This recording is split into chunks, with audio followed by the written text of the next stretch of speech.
Ameublement Tanguay en première ligne. À l'Esprit sportif, aujourd'hui, au soccer collégial, les Dynamiques de Sainte-Foy en action. On a la chance d'avoir des joueurs très investis. Je pense qu'ils avaient aussi très hâte de revenir et puis de réembarquer dans cette aventure. Football collégial, la saison débute vendredi pour les Élans. Mais c'est terminé pour le football et le soccer scolaire. On se sent impuissant face à une situation qui nous semble évidente. L'incohérence est évidente avec le sport civil.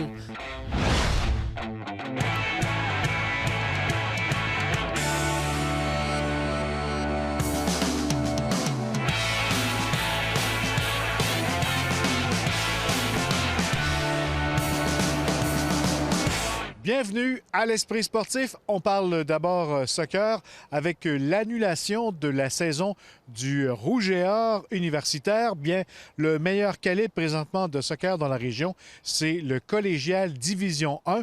Et l'équipe masculine des Dynamiques du Cégep de Sainte-Foy amorce ce dimanche sa saison au grand plaisir des joueurs de l'entraîneur-chef Christophe Blain.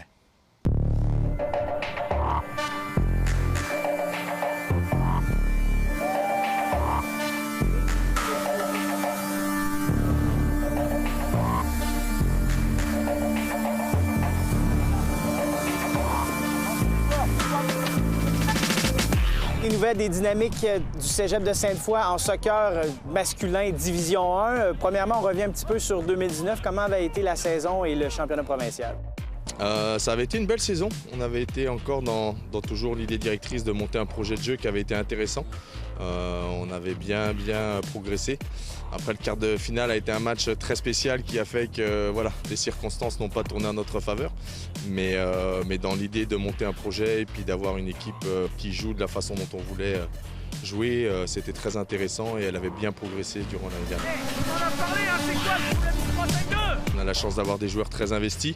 Je pense qu'ils avaient aussi très hâte de revenir et puis de réembarquer dans cette aventure. Tout l'été, ça a été beaucoup de questions, beaucoup de points d'interrogation. Donc l'engouement a été dès la première séance et puis c'est très positif depuis notre reprise. Le dernier calendrier qu'on a, 6 matchs. On est très content de l'avoir. C'est sûr, c'est un calendrier qui est différent, une saison différente. On y va plus avec une saveur locale pour maximiser les chances que ce calendrier-là ait lieu pour la saison 2020. On est vraiment heureux de la décision qui a été prise. Moi qui suis aussi dans plusieurs aspects du soccer, je sais que ça se joue et puis qu'il n'y a pas eu d'éclosion dans aucune équipe jusqu'à maintenant. Donc c'est vrai que j'aurais trouvé ça très décevant le fait de ne pas pouvoir avoir de championnat. Après 6 matchs, on va les prendre avec plaisir. Ça va créer de l'intensité, ça va être spécial. On va nous aussi essayer de s'adapter. Mais très content de pouvoir jouer cette ligue sans aucun doute. On affrontera des équipes plus locales, si on veut, et un petit peu de Montréal, mais dans une formule différente? Exact. On a fait, par exemple, pour les hommes, on a fait des sections. Une section, nous, on va être avec Garneau et Trois-Rivières. Donc, on va affronter 2 fois Garneau, 2 fois Trois-Rivières. Et ensuite de ça, on affronte 2 équipes de Montréal pour compléter le calendrier. On est content d'apprendre que finalement, vous allez disputer des matchs. Effectivement, c'est ça. Vraiment content d'apprendre. Surtout, on joue le premier match contre Garneau, nos rivaux, que juste à Québec. Donc, ça a été excitant ce dimanche. Au début, je pensais qu'on allait juste jouer interrégion, mais finalement, on va avoir 2 matchs contre une équipe de Montréal. Là, fait que ça fait un défi de plus. C'est ça l'objectif. Là, on joue au soccer pour des moments comme ça. Jouer des matchs, oui, c'est le fun de s'entraîner, mais on veut la compétition puis de savoir qu'on a un calendrier, on peut rien demander plus. Pour l'édition 2020, est-ce qu'on a affaire à une édition plus mature, plus jeune? C'est la première année où on a ça. J'ai des 3e année, 4e année et beaucoup de première année. J'ai comme pas de joueurs au milieu. Donc la transition c'est l'une des premières choses qu'on leur a dit cette année, c'est comment les anciens vont pouvoir encadrer les jeunes. Donc c'est vraiment une différence qu'on doit prendre en considération dans ce qu'on met, dans les chimies entre les joueurs, etc. Ah dommage, bien joué Manu, Sam, bien joué! Les jeunes, il va falloir qu'ils s'adaptent. Le niveau collégial est un niveau très relevé. Pour la plupart, ils n'ont pas eu l'habitude de jouer à ce niveau-là. Donc comment les anciens vont être aussi capables d'encadrer ça, c'est quelque chose sur lequel on insiste beaucoup. Quelles seront les forces des Dynamiques cette saison? Je trouve que ça aide notre jeu balle au pied, notre capacité à maîtriser le ballon, nos passes courtes aussi, jouer entre les lignes. Donc ça aide vraiment ça, niveau de notre jeu et tout ça, nos forces.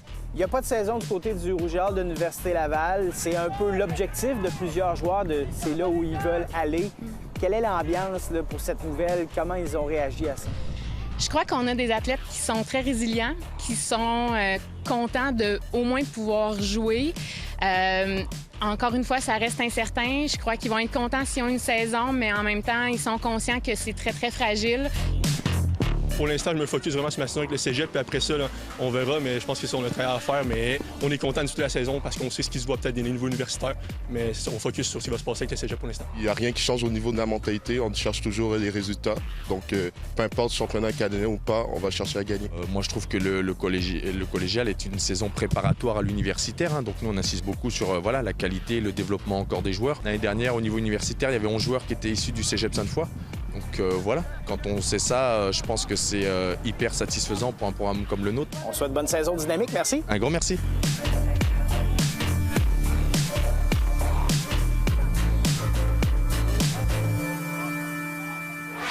Après la pause, si rien ne change, il y aura du football collégial à Québec en fin de semaine.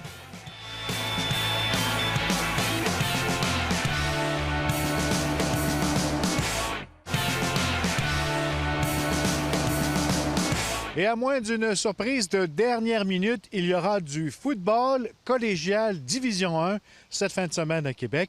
Il y aura un match, entre autres, samedi après-midi, alors que Lennoxville visitera Limoilou. Mais d'abord, vendredi, les Élans de Garneau visiteront les Faucons à Lévis.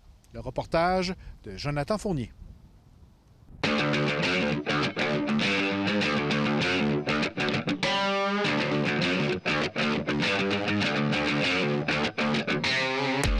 Claude Junot, bienvenue à l'Esprit sportif. Merci beaucoup pour l'invitation. Pour les Élans de Garneau, édition 2020, tu as affaire à un groupe un peu plus vieux, un peu plus jeune. C'est à peu près le tiers de l'équipe qui se renouvelle année après année.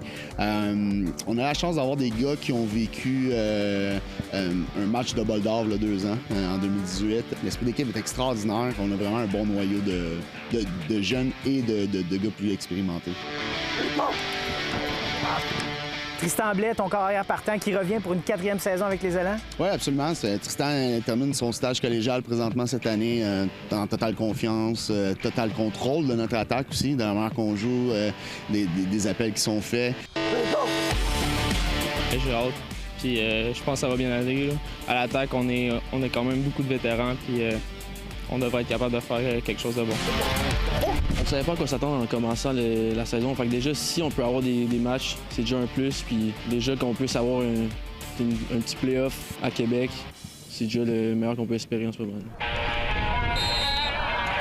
Justin, c'est un gars qui va terminer son passage au collégial après 2 ans seulement.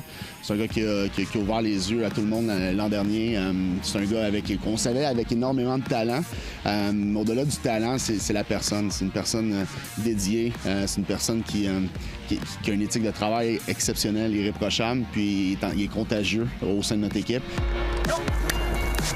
C'est souvent important d'avoir de la maturité du côté de la ligne offensive, et c'est le cas pour Félix-Olivier Leclerc. Ouais, Félix-Olivier Leclerc est arrivé ici à son année recrue. C'est une position qui n'est pas nécessairement évidente d'être en mesure de pouvoir percer un alignement collégial de Division 1 de sa première année, mais Félix, il l'a réussi avec brio. C'est un joueur avec un grand talent, un bon communicateur. Tous les gars qui sont là sur le terrain, c'est des gars qui sont prêts à performer au niveau collégial Division 1. Puis dans le fond, tous les gars sont prêts mentalement, on connaît le playbook. Puis on va être 100% dès le premier match. Au niveau défensif maintenant, un de tes piliers en tant que secondaire, Mathieu Proto, pour une 4e saison. Mathieu, c'est une force sur le terrain. C'est un gars qui joue avec énormément de hargne. C'est un gars qui est plus pesant, qui est plus rapide que les dernières années. Donc, il arrive ici pour terminer son stage collégial avec une belle maturité. Nous, ce qu'on s'est dit, c'est qu'on gardait le moral, peu importe. On s'arrête pas aux décisions, on pense à nous. Si on peut pratiquer, on pratique. Puis on profite de chaque pratique ensemble. On n'est pas sûr de l'avenir, mais on est sûr du présent. On s'amuse notre équipe, puis on verra pour le reste. Il y a quand même beaucoup de gars qui reviennent. On a une défense qui est vraiment rapide. Je pense qu'on va frapper beaucoup cette année, puis je pense qu'on a des grandes chances de se rendre loin. Un autre pilier défensif, Charles-Alexandre Jacques. Oui, absolument. Cage revient. C'est un gars qui a terminé l'année dernière avec, je pense, si je me trompe pas, là, de mémoire, il est terminé 2e au titre des plaqués dans la Ligue. C'est un gars qui déménage beaucoup sur le terrain. Donc, bien hâte de voir ce groupe-là en jeu. Bonne saison, Zélan. Merci à vous. S'il y aura du football et du soccer collégial au cours de la fin de semaine à Québec, ce ne sera pas le cas pour le soccer et le football scolaire, entre autres au secondaire. Le reportage de Stéphane Turcot. Comme un plaqué, le football et le soccer scolaire se retrouvent au sol. On est tous extrêmement déçus. On pratique depuis début de l'été pour avoir notre saison. Il est déçu, mais la décision était écrite au ciel. C'est un peu inévitable là, que le RSEQ était impossible pour eux de gérer cette situation-là. Juste en fin de semaine, je crois qu'il y avait 70 des matchs déjà d'annulés. On se sent impuissant face à une situation qui nous semble évidente. L'incohérence est évidente avec le sport civil. L'incohérence, c'est qu'un seul cas de COVID dans une école fout tout en l'air. Si les joueurs de football qui participent au match, il n'y a aucun cas dans ces deux équipes-là, c'est assez incohérent pourquoi on ne pourrait pas jouer. Dans une école de 1000 élèves, 1200 élèves, d'avoir un cas qui, des fois, n'est même pas relié proche de ton équipe, d'empêcher un autre groupe plus vieux de jouer, ça fait comme un peu aucun sens. Pourtant, le ministère de l'Éducation martèle que le sport scolaire est un outil pédagogique et essentiel. Ce qu'on veut, c'est même l'utiliser dans le cas de la pandémie, sensibiliser les jeunes à l'importance de respecter les consignes. Donc tout ça, on peut le faire en milieu scolaire. Mais là, force est d'admettre que dans l'état actuel, c'est pas possible. Toutefois, les équipes juvéniles Division 1, c'est-à-dire des athlètes étudiants de secondaire 4 et 5 d'un circuit provincial, pourront disputer leur saison. Cependant, avec la fameuse règle 70 du ministère de l'Éducation qui empêche toute pratique sportive, avec un seul cas de COVID dans une école, déjà le premier week-end est catastrophique. En fin de semaine, je pense qu'on parle de 7 matchs sur 9 qui vont devoir être annulés à cause de la consigne 70. Dans quelle mesure la saison va être valable dans 3 ou 4 semaines, s'il y a des équipes qui n'ont toujours pas un match de jouer, d'autres qui en auront joué quelques-uns, ça va être difficile. Des joueurs et des joueuses juvéniles qui pourraient bientôt s'ajouter aux 3300 élèves qui ont déjà subi l'annulation de leur saison. Stéphane Turcot, à Québec. Voilà qui complète l'esprit sportif pour aujourd'hui. Soyez là demain. Bye bye tout le monde.